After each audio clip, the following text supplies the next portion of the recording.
Chapter 3. Sai Baba's Sanction and Promise. Assignment of work to devotees. Baba's stories as beacon light. His mother Leela. Rohila's story. His sweet and nectar-like words. Sai Baba's Sanction and Promise.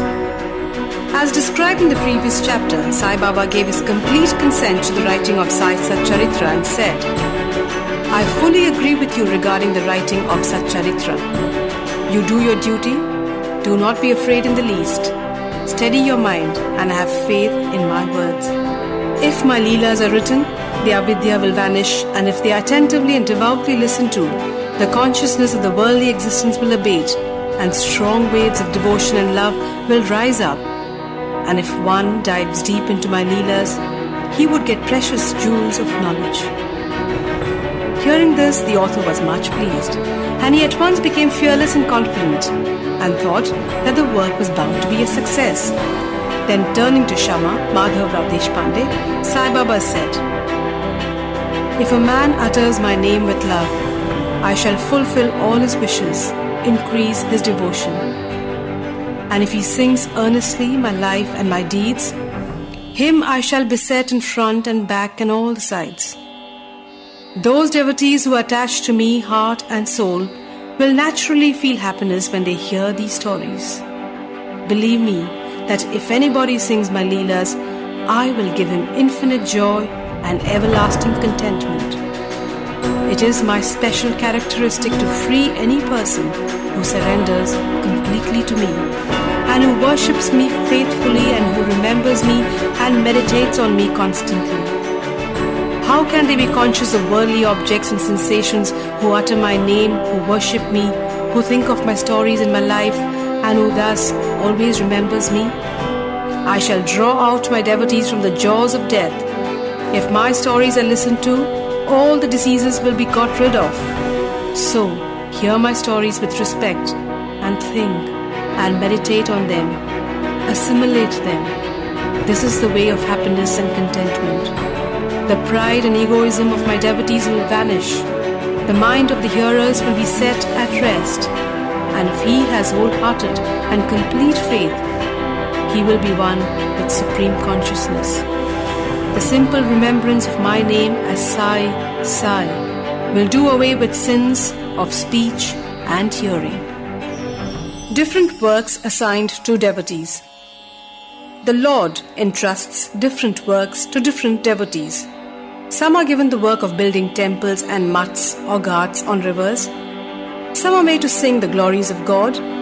Some are sent on pilgrimages.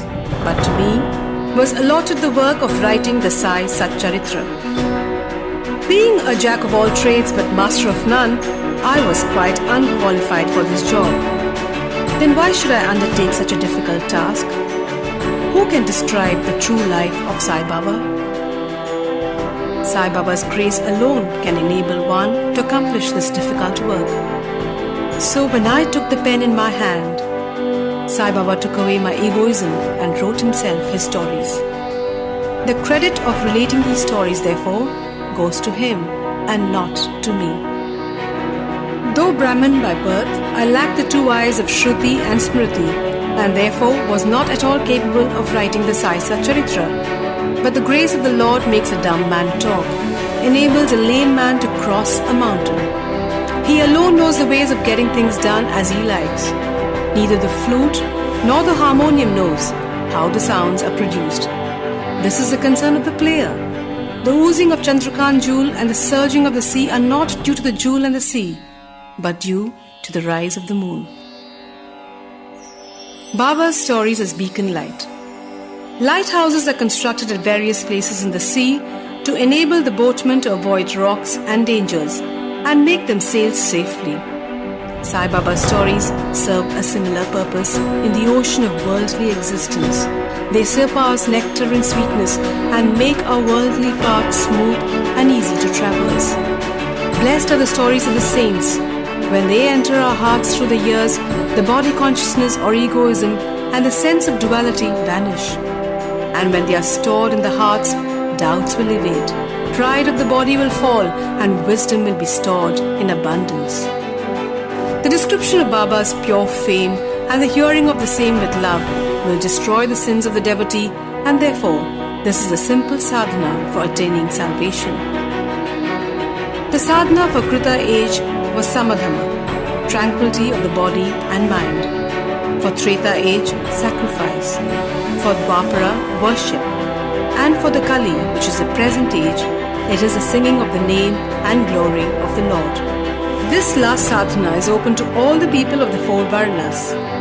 The other sadhanas, Yoga Tyaga, which is sacrifice, Dhyan, which is meditation, and Dhyan Dharana, which is concentration, are very difficult to practice. But singing and hearing the stories and glory of the Lord is very easy. We only have to turn attention towards them. The listening and the singing of the stories will remove the attachment to the senses and the objects, and will make the devotees dispassionate and ultimately lead them to self-realization. With this end in view, Sai Baba made me write his stories, Satcharitra. The devotees may now easily read and hear these stories of Sai Baba, and while doing so meditate on him, his form, and thus attain devotion to Guru and God. Get dispassion and self-realization. In the preparation and writing of this work, Sai Satcharitra, it is Sai Baba's grace which has accomplished everything, making use of me as a mere instrument. Motherly love of Sai Baba. Everybody knows how a cow loves her infant calf. Her udder is always full, and when the calf wants milk and dashes at the udder, out comes the milk in an unceasing flow. Similarly, a human mother knows the wants of a child beforehand and feeds him at her breast in time. In case of dressing and adorning the child, the mother takes particular care to see that this is well done. The child knows or cares nothing about this, but the mother's joy knows no bounds when she sees her child well dressed and adorned.